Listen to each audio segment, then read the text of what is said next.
আমরা টিকিট কাটছিলাম 6:30 টাকা করে। হাওড়াতে নামে ফিরে শিয়ালদার ট্রেন ধরেছি। শিয়ালদাতে বন্ধে এসে নামেছি। ওখান থেকে এক টেম্পোলায় বলছি ভাই আমাকে বিএসএফ হাতে তুলে দিবি বর্ডার এলাকায়। তো একবার নামাই করতে পারি এখন চলে যা ওই ক্যাম্পার ভেঙে।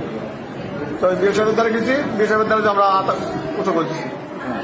বিএসএফ আমাকে ধরে নিয়ে গেছে, মারি ধরে কিছু করিনি। সাথীমাতিদের টাকা পয়সা মানুষের সমামতি দিয়েছে, কিছু নিয়ে কিছু নেই, সব টাকা পয়সা আমাদের কাছে ছিল। খালি বলেছে নিচে রাখ। আমাকে 3 টাইম খাই দিয়েছে। খাওয়ার পরে আমাকে বললো রাত্রি ছেড়ে দেবো। ঠিক আছে, রাত্রি নিয়ে আসলো, 12টা দিন নিয়ে আসলো। আনার পরে গেট খুলে বললো টেবিলি বাড়ে যা।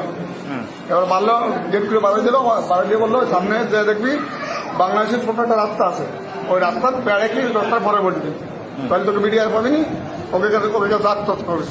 আমি ঠিক আছে, সেভাবে বলে আমরা রাত 4টার সময় আমাদের ধরে নিয়ে আসি। ওখানে আমরা দৌড়বাদ করি না, ওখানে